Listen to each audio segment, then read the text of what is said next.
Hello and welcome back to another episode of the Mystic in Training podcast. Today's episode, I feel, is going to be a little different because I have pretty much just walked back in the door after the Akashic Way in-person event in the incredible and iconic Conway Hall in London. The room was full, but not as full as my heart is right now. It was the first event of its kind, and it was put together to celebrate and to launch, really, Akashic Reiki, my new healing modality. And as with these things, or at least how it happens to me, is the universe the universe conspires to, I think, make these things happen. And whilst it is always an invitation, and however much we kick and scream, we can say no. What I noticed is the more I surrendered to the whole process, to not only putting the event on and all that entails with organizing that and, event coordination and the promotions and the logistics and the marketing materials and the banners and the goodie bags and the sponsors and the registration forms and all the things that you don't even think about that need to happen in order to get an event off the ground.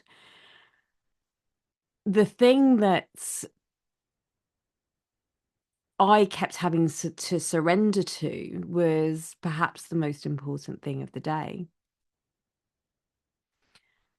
And that was what wanted to be said and what wanted to be shared. And it was really interesting because the universe kept doing what it was doing, right? Every time I wanted to rehearse, every time that I wanted to do a run through of the event, something came up. And I was sitting here going, what is going on? Is this self-sabotage? Is this some like denial coming up in me? Is this an overlay at play, one of my programmings, one of my wants to keep me small? Or is there something else going on? And so I tuned in to the place where it all came from, the Akashic Records, and it told me something very clear. Surrender. Surrender, surrender, surrender. And whilst, of course, I planned and I had an idea of what was coming through, really what I was there for was to help people understand what it means to walk the Akashic Way. And if I haven't learned anything, it has to be said that the Akashic Way really is this dance of surrender versus showing up. Not even verses, of surrender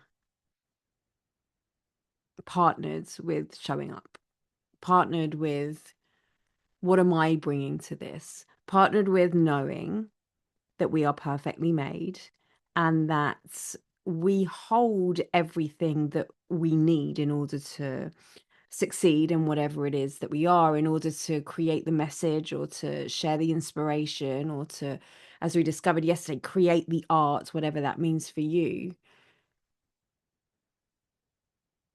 That when we go one side or the other, when you go fully into the human and the human saying, right, come on, this needs to be organized, this needs to be mapped out, this needs to be everything, and really coming from the brain, or nowadays, let's say it as it is, combining with something like AI and relying fully on brain plus computing or brain plus outside influence.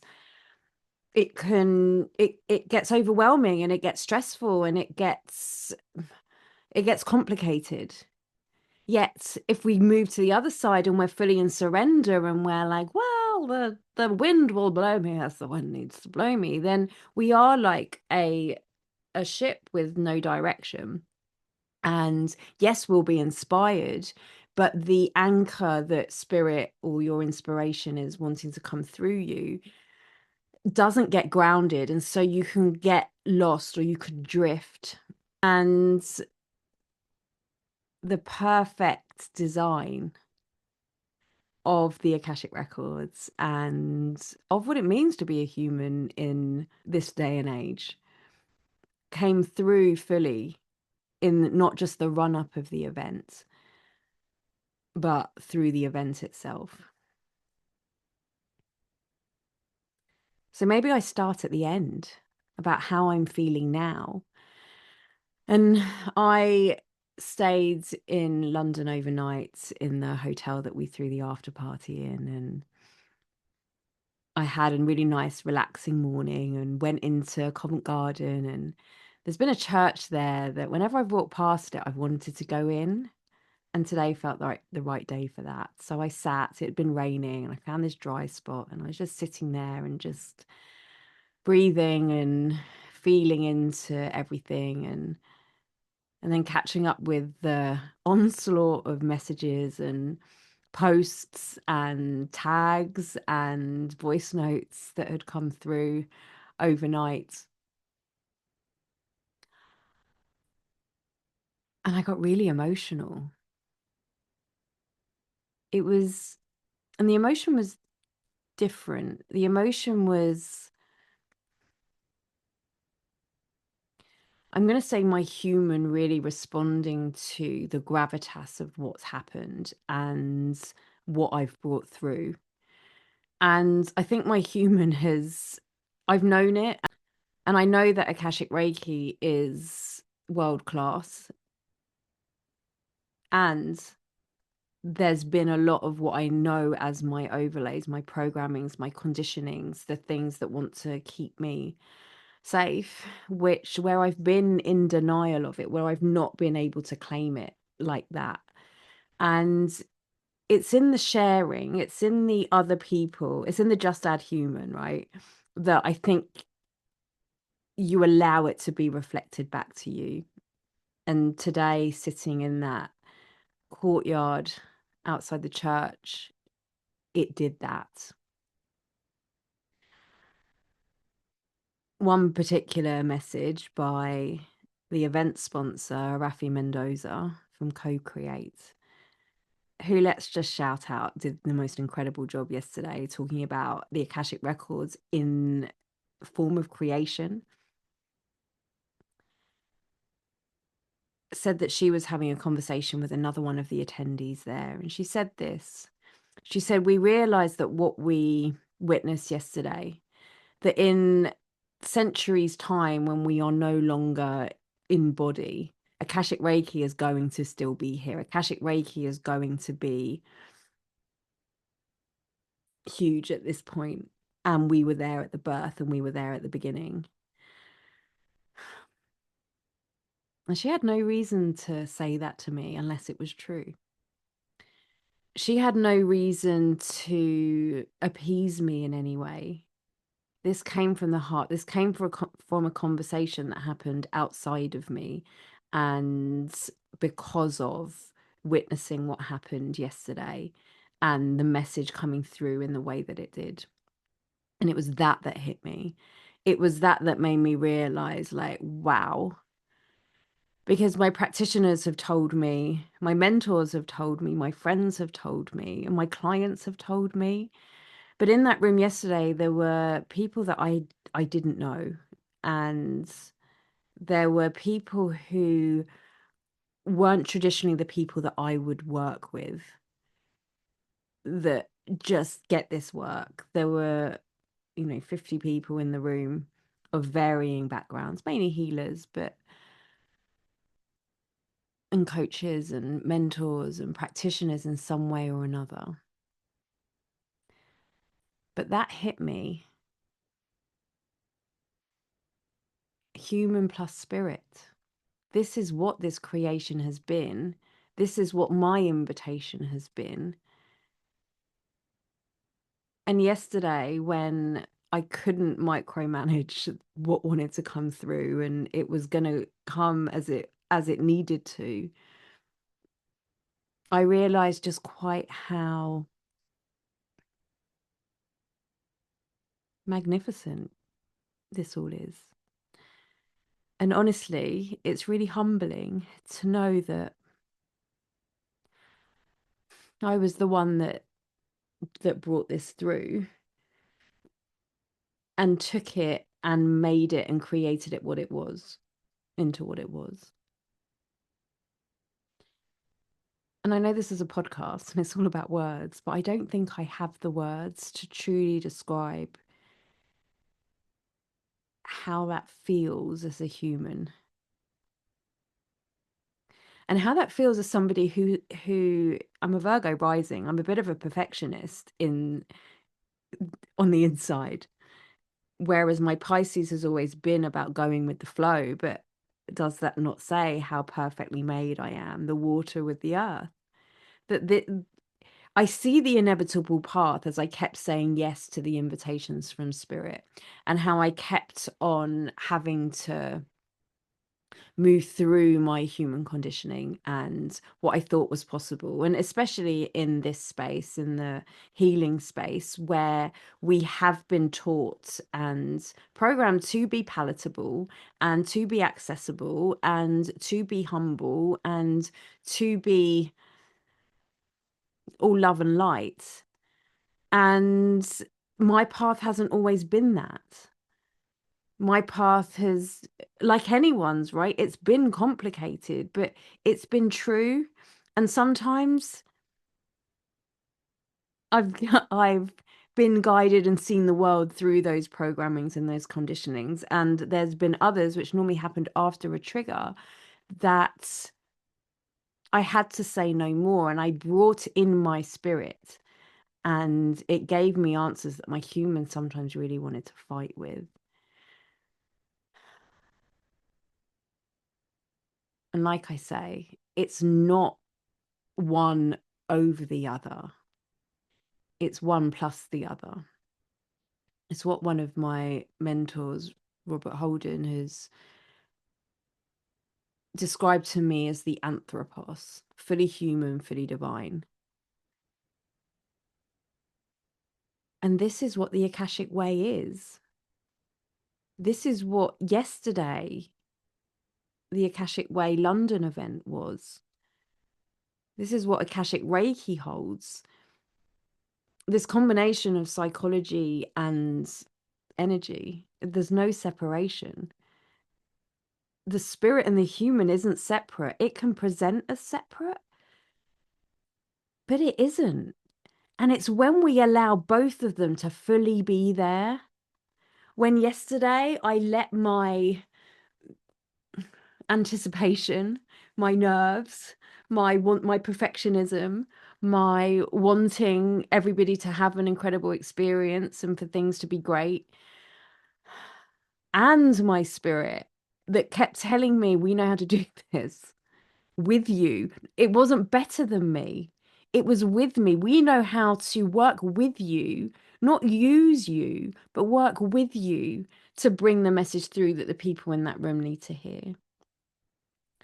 We know what Akashic Reiki holds, and it is so broad. It has such a depth to it that I was worried that I wouldn't be able to get the strength of Akashic Reiki through. And then I realized that this wasn't about me having to explain it, not once. It was about every individual in that room having their own experience of what leading an Akashic life lives means for them, even if they don't understand the concept of the Akashic records, which some of them in the room had never worked in this way before.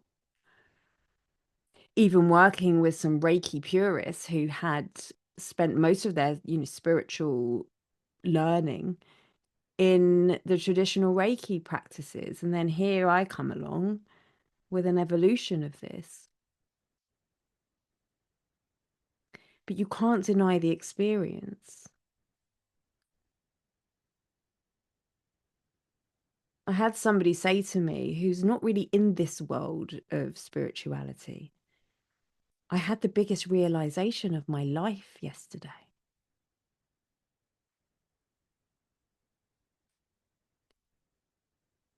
I had somebody say to me, I've been grappling with something for ages, and now I know exactly what I need to do.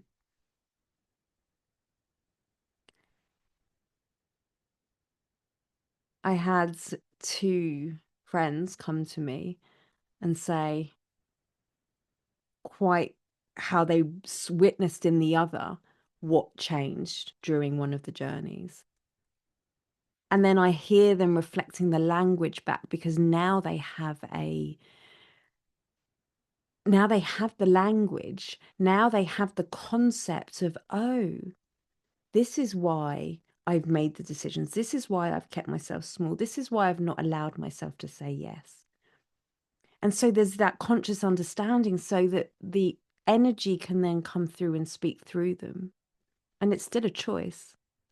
As I said to them yesterday, if you want to go back and pick up the doubt and the shame and the lack and the no tomorrow, so if you're listening to this now, you want to pick it up, you can. But what if we just suspend the disbelief for just this long, that we know that we're perfectly made and that we're always evolving? And let's see what happens.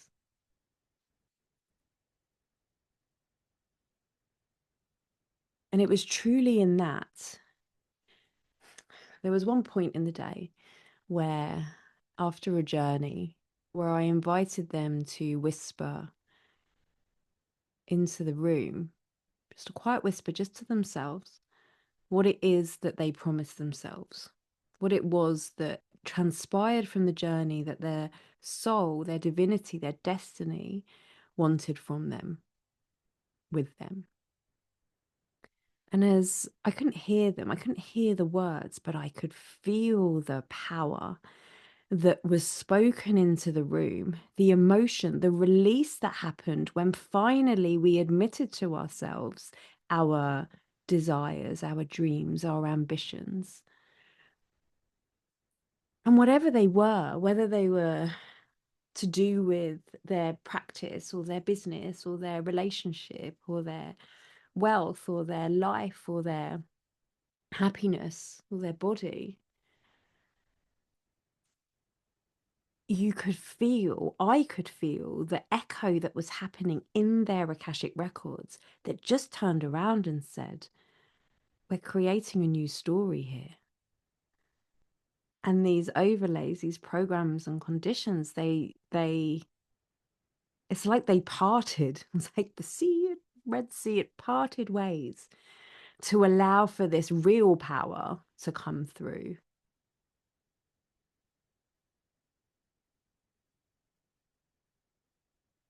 And I think that was my highlight. I think that was the highlight of my day. I don't even think, I know. Because I saw the potential that this work has. We took it a step further, and we were invited to tell our partner, our neighbor, what it was that we discovered, what we promised to ourselves. And the question I asked them next wasn't, well, how did that feel to say it out loud? The question I asked next was, how did it feel to hear their dream? And the words that came, the one that stuck, was privilege. I felt privileged, and everyone nodded. And it is a privilege. This work is a privilege. And it's one we choose. If you're here listening to this as somebody who is drawn to the healing arts as a profession, this is not an easy job. Like, who would choose this? But when you hold somebody in that and you see their potential come alive, you realize that this is a privilege of a lifetime. And I get to do this every day. And now I get to share this in a modality that I can now see practitioners do this every day. And you know what came of that? When I asked them, if that dream came true that you just heard, would it have positive impact on the world, on the community, on Earth, on humanity? And every single person said yes.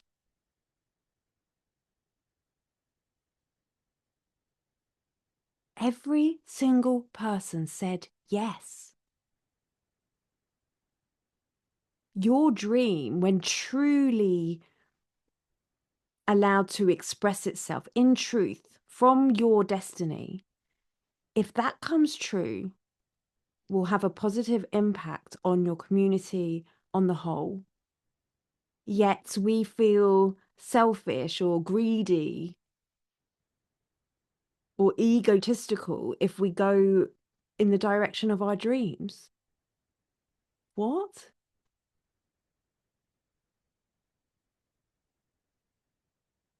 I went in the direction of my dreams. I didn't know what I was creating. I didn't know Akashic Reiki was going to come from me.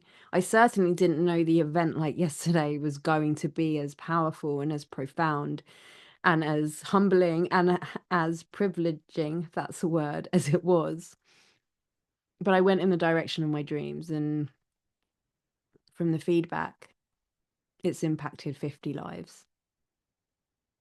And if it's impacted 50 lives, then how many lives has that really impacted? And I wanted to record this now before the overlays took the hold and started to dim it and tell me other stories, because it's still there. But I've learned it's a dance and they're okay. I'm perfectly made. And this is what we're working towards as healers, as mentors, as change makers, as artists, as creatives. This is what we're working towards. That as I go in the direction of my dreams, I make the world a better place. That's the Akashic Way. That is the Akashic Way. And so, dear listener, I invite you today to go in the direction of your dreams. Whisper it out into the world. Tell somebody that you trust and give them the privilege of really, truly hearing that.